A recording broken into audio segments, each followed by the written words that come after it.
It's a very great honour for the School of Social Work to be chosen to present this evening, and also a very great personal pleasure for me to be able to share with you all the research that we do in foster care and the way in which we put foster care research in practice.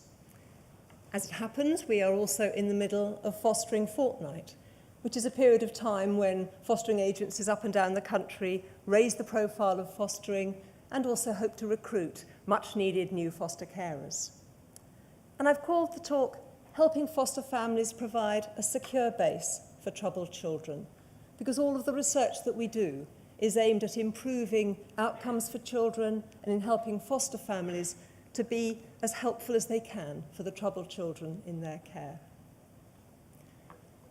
Foster care is a major resource for troubled children in this country. About 75% of all the children in care, about 65,000 children at any one time, are in foster care.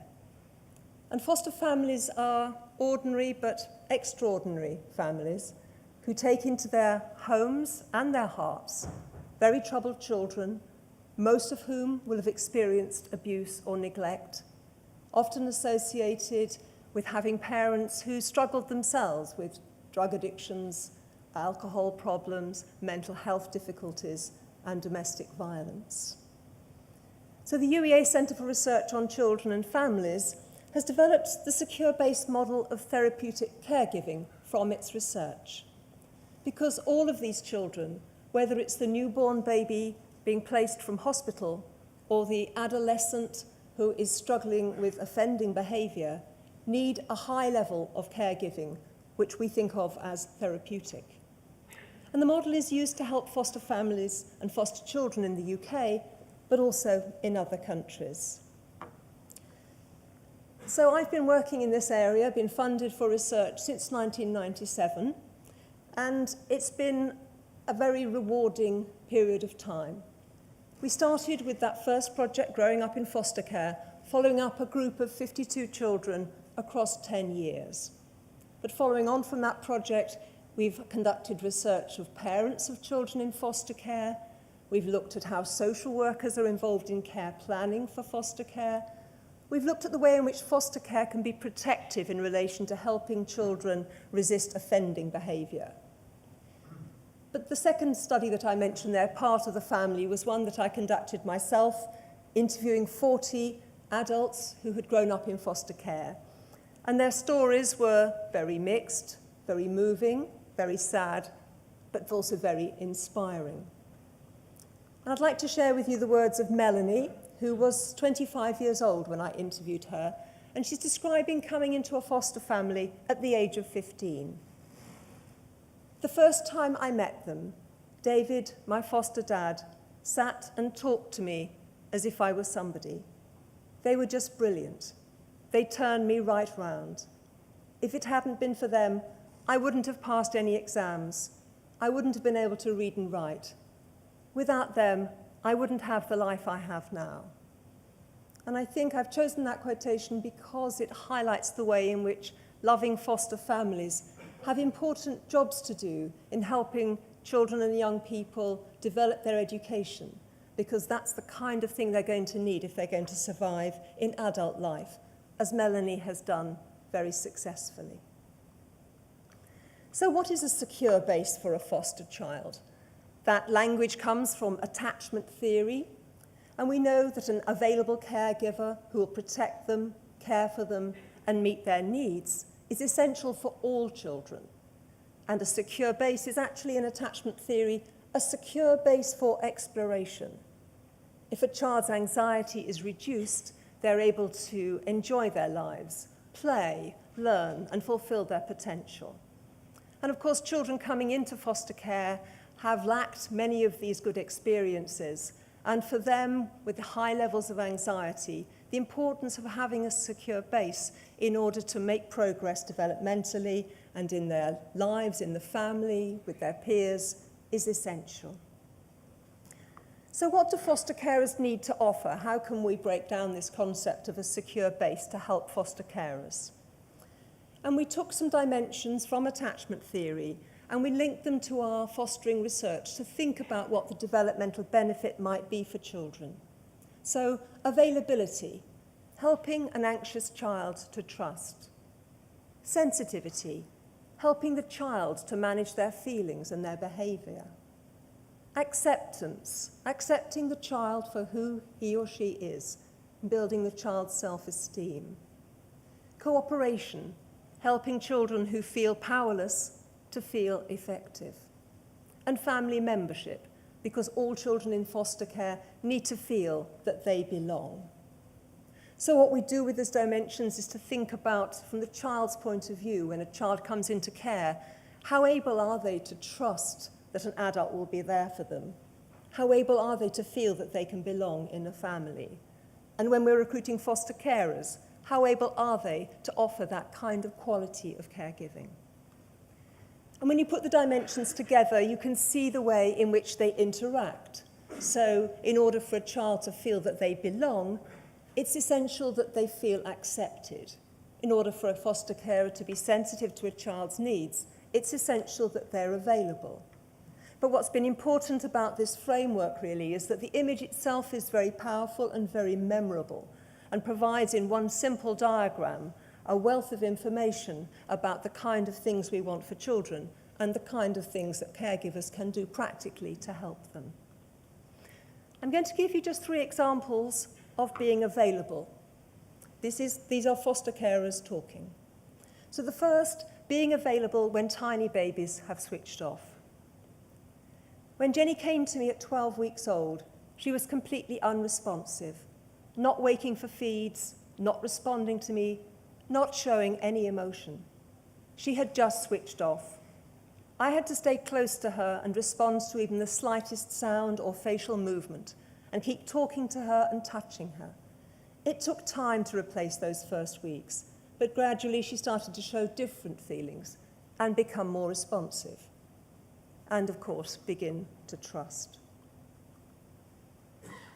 This is an older child, a 5-year-old little boy called Sam, being available, having the patience to let the child approach. Sam found it impossible to trust me and watched my face warily all the time. I found that if I sat with a drink for him on the settee with children's television on, he would circle the house for a long time, dragging his favourite blanket, and eventually end up sitting on my lap, wrapped in the blanket, drinking his drink. I needed just to be there, and he needed to have the confidence that I would wait for him to come to me. Sam had experienced 5 years of physical and emotional abuse. He remained a child who was troubled, but this was a carer who was at least able to teach him some of the lessons of what relationships can give. And my third example, being available when children are away from their secure base. When Aidan, age 4, had contact with his father, he was always very anxious about what might happen and whether he would come back to me and I would be here for him. On one occasion, I gave him a small cushion to take with him so that he had something to hold on to, but also so that he would know he would be coming home. The experience of a soft cushion to hold as a source of comfort was something this foster carer knew would be helpful to this particular little boy. So over the years, we've needed a number of strategies to put this research into practice. We've been publishing both research books, articles, but also practice guides. We've produced DVDs for training materials, training programs. We were also delighted to see in 2007 that government policy document called Care Matters had recommended our model as being ideal for enabling foster carers to become more confident and more competent. And as a result of that endorsement, we were able to have it included in the UK training for all new foster carers, Skills to Foster. And I work with Fostering Network, both in 2009 and just last year, to make sure that that programme is as accurate as it can be. But I've also had involvement in particular with Norwegian training and their support programme for all carers. So I've spent time not just talking in large rooms like this with Norwegian social workers and psychologists, but working individually with Norwegian social workers. And it's been incredibly humbling to be thinking together with a social worker about a particular little 6-year-old boy, perhaps, whose foster carers were benefiting from work that we had developed in Norwich. And our textbooks have been translated into a number of languages, including French, Italian, and of course Norwegian. Although actually talking to Norwegian social workers has been straightforward, as they all speak perfect English. And most recently, we've had a very interesting and exciting development. Mary Beek, my colleague who's worked with me here at UEA as a researcher, but is also a practitioner, has been working with Care for Children, which is actually a Norwich-based charity, to help promote this model in projects, in particular in China and Thailand, where they're developing foster care as an alternative to residential care, working with local staff who deliver the training and support the foster carers, adapting the training to be culturally appropriate and helpful to families and children. And as the training manager for Care for Children Thailand says, the secure-based model is an integral part now of their training materials that they use for social workers, orphanage staff, family placement workers, and foster parents. And they've been an incredibly creative team in adapting the model to their particular needs. And we're quite used now to seeing our nice star diagram in different languages, and there it is in Chinese. I wanted to finish really with the voices of foster children.